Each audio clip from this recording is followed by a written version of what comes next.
Assalamualaikum warahmatullahi wabarakatuh.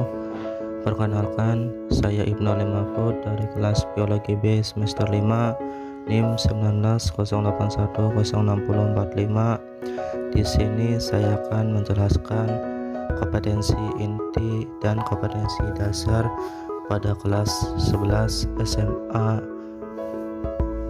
IPA Biologi tentang sistem pertahanan tubuh. Di sini saya akan menjelaskan tentang kompetensi inti atau KI. Yang pertama, memahami, menerapkan, menganalisis pengetahuan faktual, konseptual, dan prosedural berdasarkan rasa ingin tahunya tentang ilmu pengetahuan, teknologi, seni, budaya, dan humaniora dengan wawasan kemanusiaan, kebangsaan, kenegaraan, dan peradaban terkait fenomena dan kejadian, serta menerapkan pengetahuan prosedural pada bidang kajian yang spesifik sesuai dengan bakat dan minatnya untuk memecahkan masalah.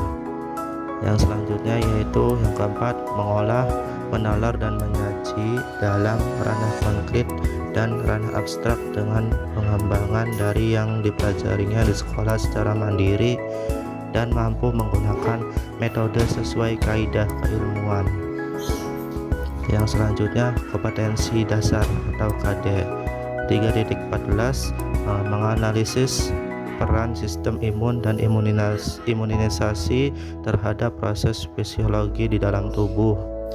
4.14, melakukan kampanye pentingnya berbagai program dan jenis imunisasi serta kelainan dalam sistem imun dalam berbagai bentuk media informasi.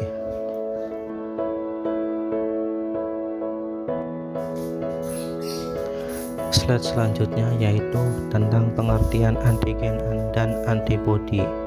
Antigen merupakan molekul yang biasanya dimiliki oleh virus, bakteri, fungi, protozoa, dan juga cacing parasit.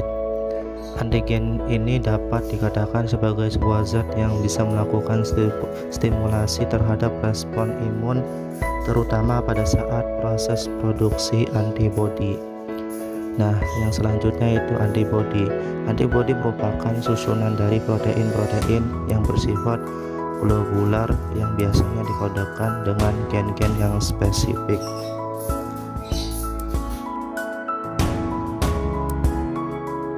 Kemudian yang selanjutnya yaitu tipe-tipe antibodi yang dapat ditemukan pada manusia beserta karakteristiknya. Terdapat 5 macam tipe-tipe antibodi.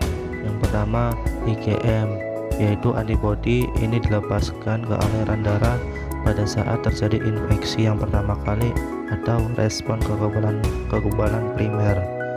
Yang kedua yaitu IgG, yaitu antibodi banyak terdapat di dalam darah dan diproduksi saat terjadi infeksi kedua atau respon kekebalan tubuh sekunder. IgG mengalir melalui plasenta dan memberi kekebalan pasif dari ibu kepada janin. Yang selanjutnya yang ketiga yaitu IgA, yaitu antibodi IgA dapat ditemukan dalam air mata, air ludah, keringat, dan membran mukosa, berfungsi untuk mencegah infeksi pada permukaan epitelium. Yang keempat yaitu IgD, yaitu antibodi ditemukan pada permukaan limfosit B sebagai reseptor dan berfungsi merangsang pembentukan antibodi oleh sel B plasma. Yang kelima yang terakhir yaitu IgE, yaitu antibodi ditemukan terikat pada basofil di dalam sirkulasi darah dan mastosit di dalam jaringan yang berfungsi memengaruhi sel untuk melepaskan histamin yang terlibat dalam reaksi alergi. Mekanisme pertahanan tubuh. Pada umumnya, mekanisme pertahanan tubuh digolongkan menjadi dua, yaitu pertahanan tubuh non-spesifik dan pertahanan tubuh spesifik. Mekanisme pertahanan tubuh non-spesifik merupakan pertahanan tubuh yang tidak membedakan mikroorganisme patogen satu dengan yang lainnya. Bentuk-bentuk mekanisme pertahanan tubuh non-spesifik. Yang pertama, pertahanan yang terdapat di permukaan tubuh terbagi menjadi 4 macam. Yang pertama, pertahanan fisik dilakukan oleh kulit dan membran mukosa. Yang kedua, pertahanan mekanis dilakukan oleh rambut hidung dan silia. Yang ketiga yaitu pertahanan kimiawi dilakukan oleh sekret yang dihasilkan kulit dan membran mukosa. Yang keempat, pertahanan biologis dilakukan oleh populasi bakteri tidak berbahaya yang hidup di kulit dan membran mukosa. Respon peradangan atau inflamasi merupakan reaksi tubuh terhadap agen yang merugikan. Radang atau inflamasi distimulasi oleh faktor kimia atau histamin, bradikinin, serotonin, leukotrin, dan prostaglandin yang dilepaskan oleh sel yang berperan sebagai mediator radang di dalam sistem kekebalan untuk melindungi jaringan sekitar dari penyebaran infeksi. Yang selanjutnya yaitu fagositosis, merupakan suatu mekanisme pertahanan yang dilakukan oleh sel-sel fagosit dengan jalan mencerna atau memakan mikroorganisme atau partikel asing yang masuk ke dalam tubuh. Yang selanjutnya yaitu protein antimikroba, jenis protein yang berperan dalam sistem pertahanan non-spesifik yaitu protein komplement dan interferon. Protein komplement membunuh bakteri menginfeksi dengan cara membentuk lubang pada dinding sel dan membran plasma bakteri tersebut. Sedangkan interferon adalah zat yang diproduksi oleh sel leukosit dan sel terinfeksi virus yang bersifat dapat menghambat replikasi virus. Slide selanjutnya yaitu mekanisme pertahanan tubuh spesifik.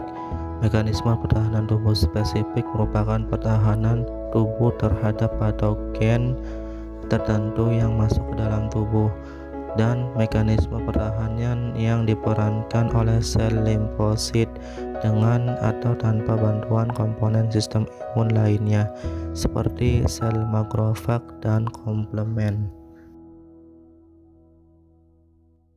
Slide selanjutnya yaitu tentang sel limfosit yang berperan dalam pertahanan tubuh spesifik yang terbagi menjadi dua, yaitu limfosit B dan limfosit T. Limfosit B merupakan bagian dari sel darah putih atau leukosit.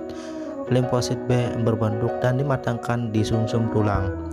Dalam sumsum tulang, limfosit B berdiferensiasi menjadi sel plasma dan sel limfosit B memori. Sel plasma bertugas menyekresikan antibodi ke dalam cairan tubuh. Yang selanjutnya yaitu limfosit T. Limfosit T seperti halnya limfosit B. Limfosit T itu dibentuk oleh di sumsum tulang. Akan tetapi proses pematangan limfosit terjadi di kelenjar timus sehingga disebut limfosit T. T berasal dari kata timus. Yang selanjutnya itu sel T dapat dibedakan menurut fungsinya menjadi 3 bagian, yaitu sel T sitotoksik, yang kedua sel T pembantu, dan sel T supresor. Sel T sitotoksik merupakan yang bekerja dengan cara membunuh sel yang terinfeksi. Sel T sitotoksik dapat membunuh virus, bakteri, dan parasit lainnya bahkan setelah masuk ke dalam tubuh sel inang. Selain itu, sel ini juga berperan dalam penghancuran sel kanker. Yang selanjutnya yang kedua yaitu sel T pembantu yang berperan sebagai pengatur bukan pembunuh. Sel ini mengatur respon kekebalan tubuh dengan cara mengenali dan mengaktifkan limfosit yang lainnya, termasuk sel B dan sel T sitotoksik. Yang ketiga yaitu sel T suppressor, merupakan mengurangi produksi antibodi oleh sel-sel plasma dengan cara menghambat aktivitas sel T pembantu dan mengurangi aktivitas dari sel T pembunuh. Yang selanjutnya, slide selanjutnya yaitu respon kekebalan tubuh. Terbagi menjadi dua, yaitu kekebalan tubuh humoral dan kekebalan tubuh seluler. Yang pertama, kekebalan tubuh humoral yaitu merespon kekebalan tubuh yang melibatkan sel B dan antibodi yang beredar dalam cairan darah limfase. Antibodi yang beredar sebagai respon humoral bekerja melawan virus, bakteri, dan toksin yang ada di dalam cairan tubuh kita, yaitu melawan antigen limfosit B dengan antibodi tertentu akan membelah dan berdiferensiasi menjadi dua bagian, yaitu sel plasma dan sel B memori. Yang selanjutnya yaitu kekebalan seluler, merupakan sistem kekebalan yang melibatkan sel T yang bertugas menyerang sel-sel asing atau jaringan tubuh yang terinfeksi secara langsung. Seperti telah dijelaskan sebelumnya, terdapat 3 jenis sel T yang berperan dalam kekebalan tubuh. Kekebalan seluler yaitu sel T sitotoksik, sel T pembantu, dan sel T suppressor. Yang selanjutnya, slide selanjutnya yaitu kelainan sistem imunitas, terbagi menjadi 3, yaitu yang pertama alergi. Alergi merupakan penyakit suatu reaksi sistem kekebalan tubuh terhadap suatu hal. Substansi yang dapat memicu alergi disebut dengan alergen. Alergen yang berdampak pada orang yang memiliki alergi tersebut. Yang kedua yaitu autoimunitas, merupakan suatu keadaan tubuh yang memproduksi antibodi terhadap sel tubuh yang serupa atau mirip dengan antigen yang berasal dari luar tubuh. Nah, peristiwa ini disebabkan karena adanya kesalahan limfosit T dalam mengingat antigen.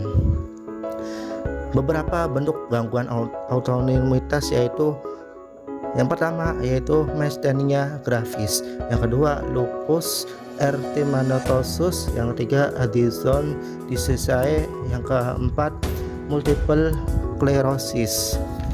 Nah, yang selanjutnya yaitu tentang AIDS, yaitu penyakit HIV atau AIDS. AIDS merupakan penyakit yang disebabkan oleh Human Immunodeficiency Virus atau HIV, virus HIV. AIDS ini disebabkan infeksi virus HIV pada sel limfosit T. Ketika virus berhasil menginfeksi sel limfosit T, virus menggunakan perangkat selnya untuk menggandakan diri di dalam sel. Virus yang telah menggandakan diri kemudian menghancurkan membran sel dan meninggalkan sel limfosit T yang lama. Virus tersebut siap menginfeksi sel limfosit T yang lain yang masih sehat. Yang selanjutnya yaitu imunisasi. Imunisasi merupakan suatu usaha memberikan kekebalan bayi dan anak terhadap penyakit. Imunisasi suatu tindakan dengan sengaja memasukkan vaksin berupa mikroba hidup yang sudah dilemahkan. Vaksin dimasukkan dalam tubuh melalui suntikan atau diminum atau oral. Setelah vaksin masuk ke dalam tubuh, sistem pertahanan tubuh akan bereaksi membentuk antibodi. Nah, yang selanjutnya yaitu imunisasi dapat dibedakan menjadi 2, yaitu imunisasi aktif dan pasif. Di mana imunisasi aktif yaitu kondisi pada saat tubuh dapat membentuk imunitas sendiri terhadap bibit penyakit dengan cara memasukkan vaksin ke dalam tubuh seseorang dengan tujuan untuk merangsang tubuh memproduksi antibodi sendiri. Nah, contohnya yaitu imunisasi polio atau campak. Nah, yaitu pada anak. Nah, yang selanjutnya yaitu imunisasi pasif, merupakan imunisasi yang terjadi pada saat tubuh memperoleh imunitas dengan cara menyuntikkan serum mengandung antibodi terhadap suatu penyakit ke dalam tubuh. Nah, imunisasi ini sering dilakukan dalam keadaan darurat yang diperkirakan tidak ada waktu untuk pembentukan antibodi yang cukup untuk melawan antigen yang masuk. Dari contoh imunisasi pasif yaitu pemberian serum antibisa ular pada orang yang terkena gigitan ular pada berbisa. Nah, itulah salah satu contohnya dari membedakan imunisasi aktif dan pasif yang dibagi menjadi dua tersebut. Sekian dari saya, kurang dan kurangnya mohon maaf. Wabillahi taufiq wal hidayah. Wassalamualaikum warahmatullahi